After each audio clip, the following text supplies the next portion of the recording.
This episode is sponsored by Krim. Krim skillfully designs and manufactures professional coffee equipment like their Onyx manual espresso machines, Coffee Queen filter brewers, and Unity, their fully automatic coffee makers.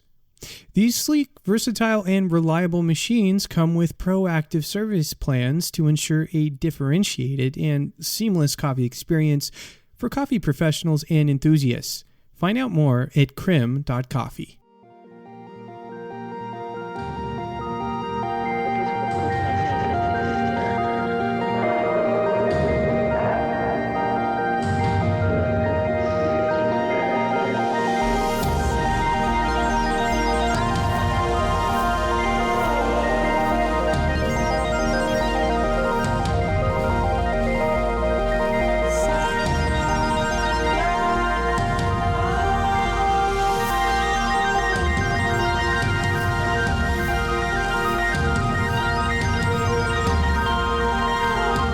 You're listening to the Coffee Podcast.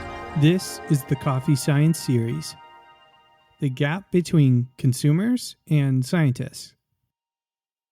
Well, this is it, the last episode in the Coffee Science Series, a good 16 episodes later with experts sharing their knowledge from many angles of coffee science. We're going to end it on what you might consider to be an unexpected note, a sit-down chat with coffee science inspirationalist James Hoffman, who takes us on a journey through a discussion regarding the gap between research and consumers. You might even say James is one who sits right in the middle of this gap. So James, you said in our last interview in 2018, this, quote, "I barely know what I do," end quote, in regards to what you do as a coffee professional.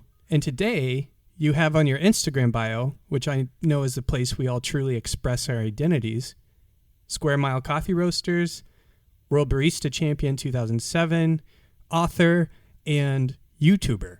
What did it feel like adding YouTuber to your Instagram bio? It felt deeply conflicting. I turned 40 last year. People often ask how old I am because I think I have a baby face. But, 40 seems a weird time in your life to claim to be a YouTuber or to add that to your bio or describe yourself that way. I'm proud of it. I think on the one side, it's been a great success in terms of doing what I had been trying to do for some years, and it's sort of finally coming to fruition, which has been amazing. Though at the same time, totally weird because it lumps me in with a group of people who are very far away from who I am or what I usually do. What do you mean by that? I think if you said to most people, imagine a YouTuber, they would see a young quote-unquote influencer, you know what I mean? Like the kind of lifestyle vloggers or that kind of stuff. I think the public perception of a YouTuber is different unless you spend time inside that ecosystem and community. I want to start talking a little bit about your YouTube audience, and we're not going to spend a lot of time here, but your audience loves you. It's pretty obvious. Like one of viewers said, quote, "James is the classiest guy on YouTube by a long mile," end quote. And there's another one, quote, "James, I'd honestly love to see Weird Coffee Science as a Netflix show," end quote. And this is my personal favorite, quote, "I have absolutely no interest in coffee whatsoever. I'm a Dr. Pepper guy. Yet your videos are so engaging, passionate, and well-informed, and you have such an agreeable manner. Congrats," end quote. I think I'm with Mr. Dr. Pepper. And I want to say, congrats on your success. But what keeps you cranking out videos? Well, firstly, it's weird to hear that stuff, and it's certainly weird to read that stuff. I think doing this, you sort of divorce the thing that you put on YouTube from your personal self a little bit. I think people connect with the me that they see on YouTube who is slightly different from the me who is me. That way, I think you can kind of maintain your sort of self-worth and mental health outside of that community, if that makes sense. Something I worry about a little bit, because it's very easy to fall into like a little bit of a cycle where you feel like you have to do these things for YouTube, for the comments, for the likes, for the that kind of a thing, which is not really the why about why I started making videos or what I'm trying to do there. So it's been amazing to have stuff be well received, and as the community has grown and the audience has grown, to have connected with the people that I'm trying to connect with, who aren't necessarily the hardcore coffee enthusiasts, just people who see coffee as a positive moment in their day and who might be open to the idea that it could be an even better moment in their day. That's a much bigger audience, I think. Yeah, to answer the question about what keeps me cranking out videos, one, there's a lot of stuff I want to do. The reason I started making videos hasn't really changed, and so the drive to share more information and make it more accessible and ideally inclusive and interesting and fun is there. And then it certainly helps that it has become a success by any sort of metric. So it's an opportunity that I don't want to waste. We're 100% there with you from a access perspective of making this content accessible. I think for me, the big moment for me thinking like, oh my gosh, James is like made it as a YouTuber was I had one of my random non-coffee industry friends come to me and he's like, do you know James Hoffman? And I'm like, you apparently know who James Hoffman is. Right. And he goes off on how many videos he watched. And I was like, wow, these videos really connect with people outside of the coffee industry in a really special way. And that is, to me, like a great success. So still there. Congratulations on that. Thank you. And obviously the whole episode is not going to be about being a YouTuber. Sure. But that's not really who you are. It's just, it's an angle. It's definitely a thing that I do now.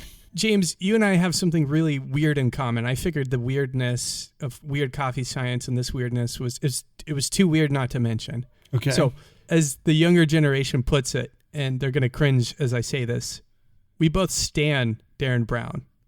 Yeah. Have you heard Stan before? Oh, yeah. I was more than old enough when that record came out, so, I've been for a long time a big Darren Brown fan. Okay, so maybe it's not strong language. I was nervous Stan would be strong language for this. It sounds like it's the right word. I think Stan is fine. I think Okay. People deep in the comments of YouTube, as deep as you can go, they want to know if you're using mentalism on your YouTube channel. I don't think so. Like occasionally, once on a blue moon, there's like a cheeky piece of sleight of hand or a little bit of trickery, but I would say that's few and far between. Mentalism, no. Yeah. God, it's interesting. That whole thing is so much fun as well. I wish I were. I probably should be. That would help with the growth. So I want to dive into the Weird Coffee Science stuff. Yeah. You have videos on topics ranging from ultrasonic barrel aging coffee, which I believe is a newer video, to microwaving coffee beans. What would you say is at the heart of your Weird Coffee series on YouTube? I would say, this is going to seem like a weird answer maybe, but I would say that I just want to reinforce the idea that paying attention is often quite rewarding. A lot of the weird coffee science stuff comes from sometimes me, sometimes other people, paying attention, noticing something, and being intrigued and digging a little bit deeper. And I think that's a really nice idea that if you pay attention, you might catch something fun. You might catch a moment of insight and learning and discovery. And that's really interesting. And that's really enjoyable when you find one as well. So at the root of it, it's that moment of like when you're doing something and it could be anything and something unexpected happens and you're like, that's weird. And you've got two choices. You can move on or you can be like, why is that weird? Why did that happen? And I kind of want to get people into the habit of paying attention and rewarding them for that attention. I can't help but think about just asking you the Darren Brown question and seeing a lot of similarities actually in what you said about paying attention. And he has a lot of fun with that in his shows when he's like, pay attention. Did you see the monkey walk across the stage or the gorilla rather, and grab the banana kind of thing? I think he definitely exploits our attention in a different way. And uses and abuses it to get stuff by us. I think that's an interesting similarity. So when it comes to brewing better coffee, there's a lot of hubbub around extracting and maximizing extraction. What do you think are the most important variables to measure when brewing coffee at home or in the cafe setting? I think the biggest wins really are how much of your two main ingredients did you use? Weight of coffee, weight of water. Other things are interesting and useful, but those two things, I think, are the biggest return on investment of time and effort. in so many things, precise recipes are very important. Anyone who's gotten into baking, and it feels like as the world has gone into lockdown, everybody has gotten into baking. The more precise you are as a baker, the more attention you pay, the better the recipe you have, the better your results are likely to be. And the less precise a recipe is, the more variable that recipe will be. Now, some people love variation. Some people love that discovery, that kind of, I don't know what's going to happen next. That isn't necessarily me, because I want the coffee to be great. I want as much consistency of excellence as possible. And so for me, number one most important thing is weight of coffee, and number two most important thing is weight of water. And ultimately, they're the same thing if you treat them as a ratio of things. Things like temperature and things like all the other bits and pieces are pretty interesting, do have an impact, but don't reward you as heavily in terms of giving you real control as the weight of your ingredients. I like how you said that when you mentioned water, the weight of coffee, they kind of become one thing. They're bound together by a ratio. And it really simplifies, the answer to the question. I think that's going to be a great takeaway for people who are brewing at home. So I get this question a lot about different coffee equipment, but I figure you're the one to ask. I want to experiment at home with my coffee. What key tools should I purchase or use? And that's assuming I'm purchasing most of them. Maybe you have some that you think don't have to be purchased. And when you say experiment, what do you mean by that? So say I am a viewer of your YouTube channel, and you say at the end of your video, hey, try this at home. What do you think are the common tools people need to try your experiments at home? There shouldn't be too many. I think you need a decent digital scale that does 0.1 of a gram, but those are $10 on Amazon and they work fine. You get good value for money despite how cheap they are. I don't think you need a fancy pouring kettle.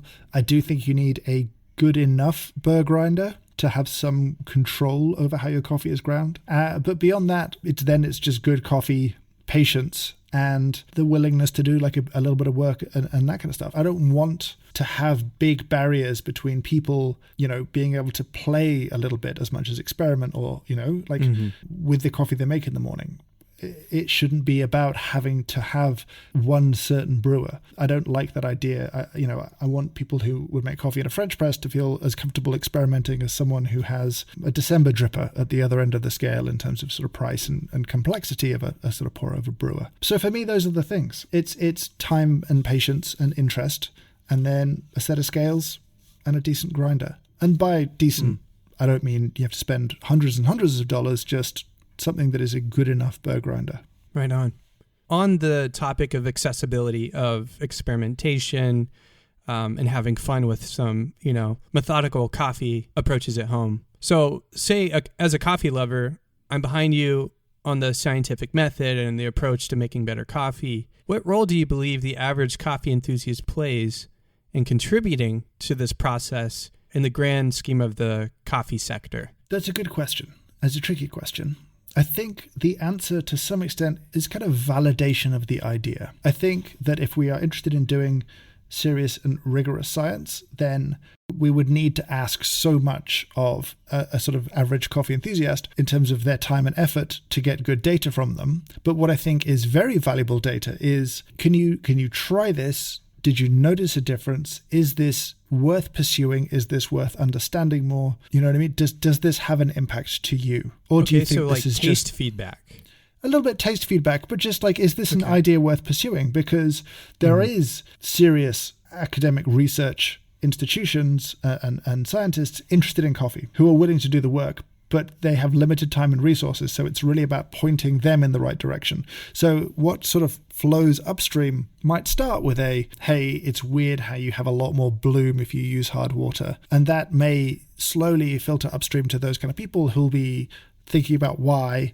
But if the consumer who stands to potentially benefit from the science is like, yeah, that's interesting, but it's not useful to me, it doesn't make my coffee taste better or worse, then that idea needs to stop flowing towards the institutions that have the resources that can do the real rigorous investigation. So when we throw ideas out and people try them, if they have really strongly positive results, that's great reinforcement of the idea that it is worth perhaps some serious study. I guess you could ask the question, what good is data? So what good is the data we draw out of scientific experimentation if at the end of the day, the consumer's not behind, the end game.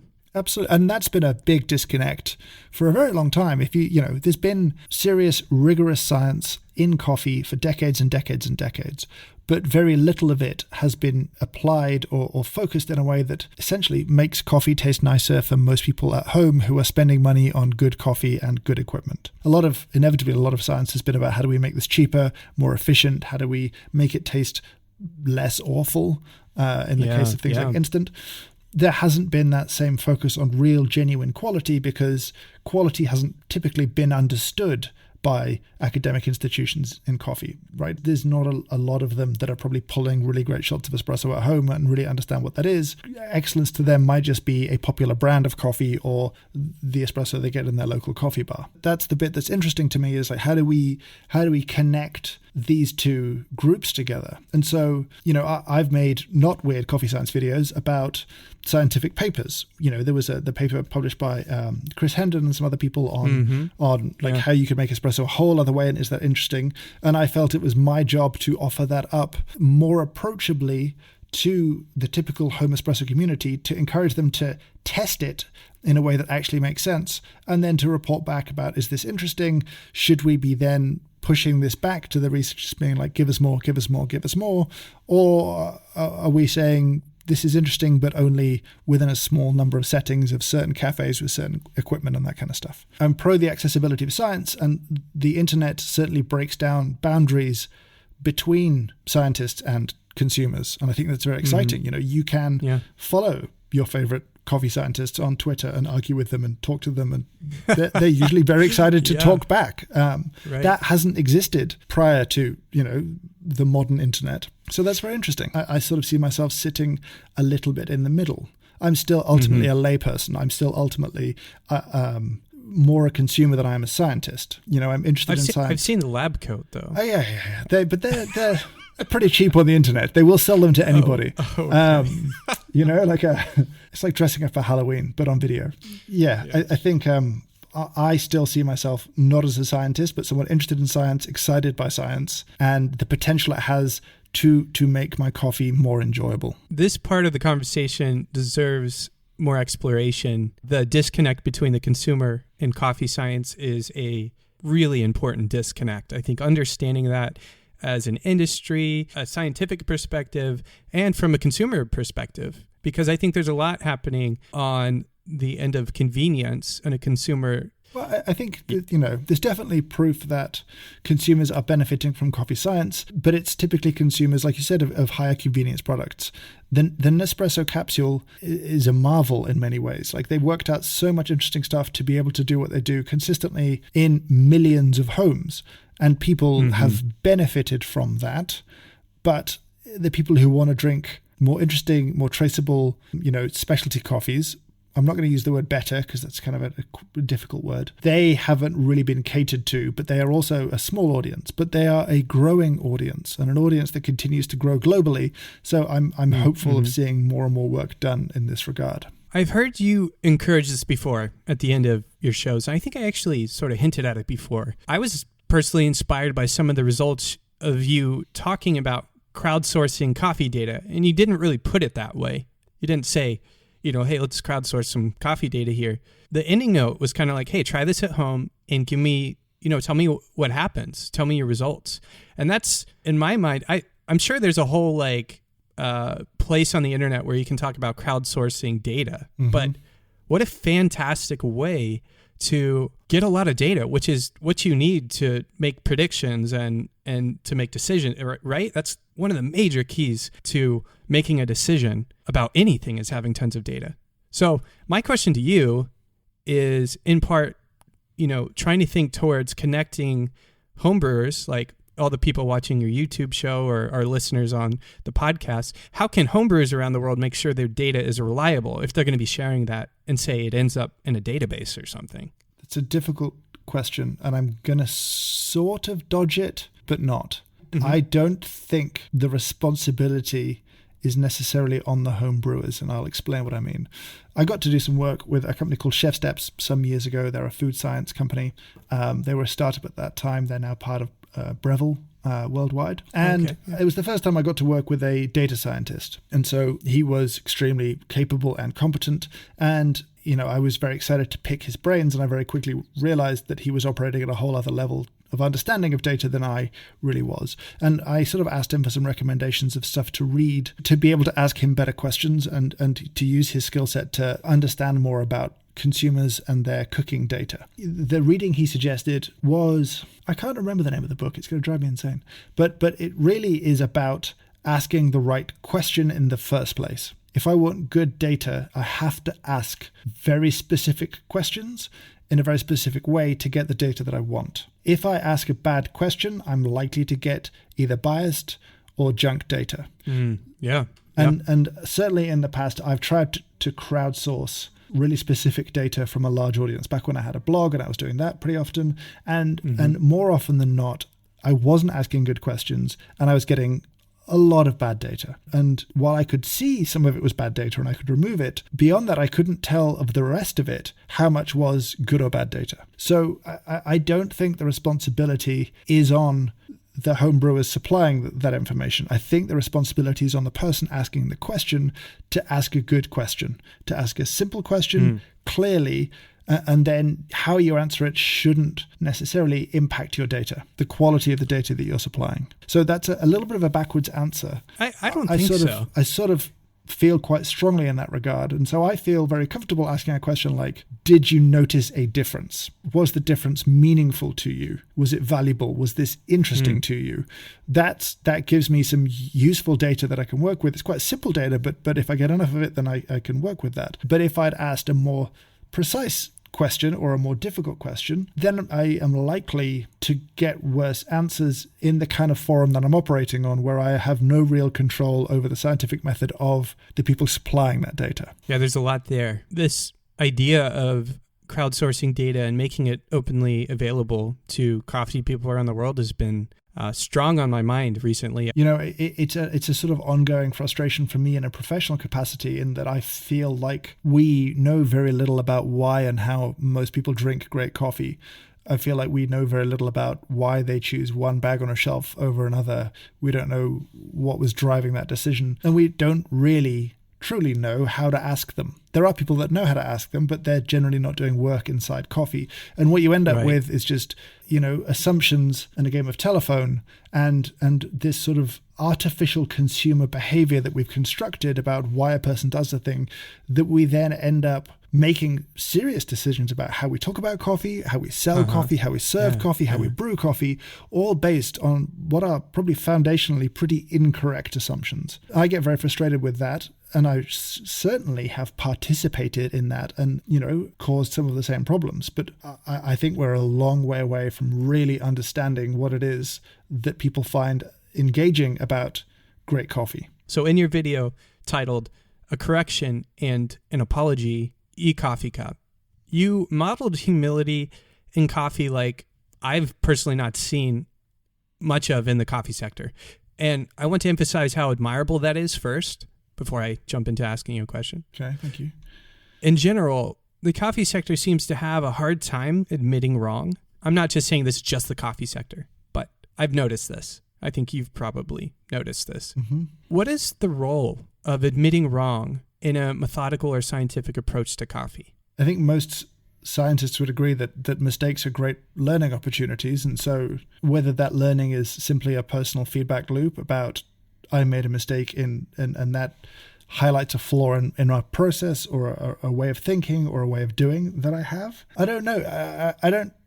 I think I'm frustrated by my mistakes and I'm obviously embarrassed by them. And I don't think ashamed is quite the right word, but it's a mistake is a mistake that you don't feel very good about, and we're not particularly good at languishing in not feeling very good. I know I'm not. I struggle with that as much as anyone does. But it's a pretty good way of prioritizing what you should be thinking about.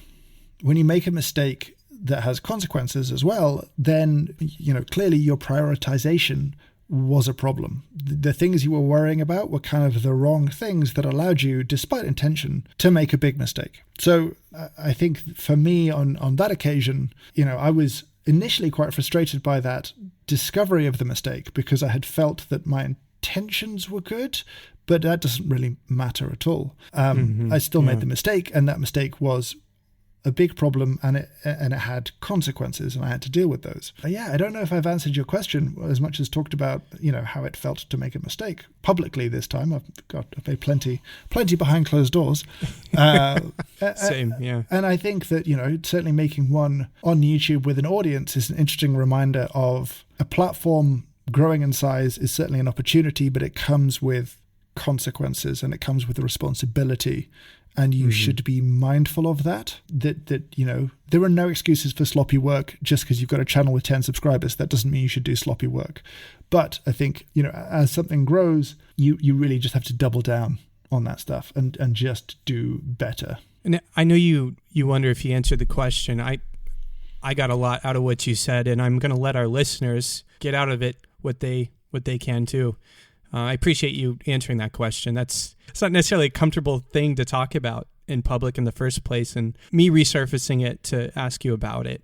I appreciate you allowing that to happen and for answering that question. So that's okay. I think that particular video bothers me because it was well received, and I felt like I didn't deserve it because my initial response when eCoffee raised the complaint was a little bit dismissive. I didn't really understand that I'd made a mistake. And when it dawned on me that I had made a massive mistake, I felt that while I wanted to be clear in that, and that I understood it was a big mistake and I had made it and I was owning it, I still felt that it was unfairly praised as a video because what they hadn't seen behind the scenes was my initial response, which I was not proud of. So anyway, that's I mean, you can include this if you want to. I mean, it's a thing that's still worth talking about. And it certainly, that was a good, solid gut check before the apology itself was. And I think that was certainly part of how I remember and think about that particular incident anyway. Well, James, we're coming to the end of the show here, and I want to ask a question that sort of encompasses the entire series. Do you think there's a value that coffee science brings to the world of coffee and coffee people around the globe? And if you do, what do you think that value is? Coffee science brings huge value. It brings it in two ways. It gives us a framework for how to be better. And that isn't just in a taste perspective, that can be in any sort of a perspective where there is a process that needs to be refined and improved. It gives us a framework to work towards a goal, which I think is very useful. I fall into the camp of people who thinks a rainbow is more beautiful once I understand why it exists. And I understand that there are people who feel like a rainbow is less beautiful if you understand that it's just refraction of light and it's nothing magical or special. But I think the layer of understanding that comes with things reveals more beauty in the world. And I think that's true here. I think understanding why something is good takes away no mystery that it doesn't make it less enjoyable. It makes it more interesting. And if anything, answering a question always brings up a dozen more new questions. It's always more mystery that comes with understanding. So for me, those are the two sides of this thing. Like I enjoy coffee more because I understand it more.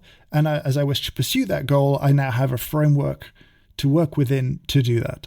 Well, James, thanks for answering that and all the previous questions. We got to the end of the episode. I want to give you an opportunity to share resources with our listeners. Maybe recommended resources on coffee science, but also what projects do you have in the works? Okay, so resources. I think the Specialty Coffee Association, they are starting to really lead the charge when it comes to quality-focused coffee science.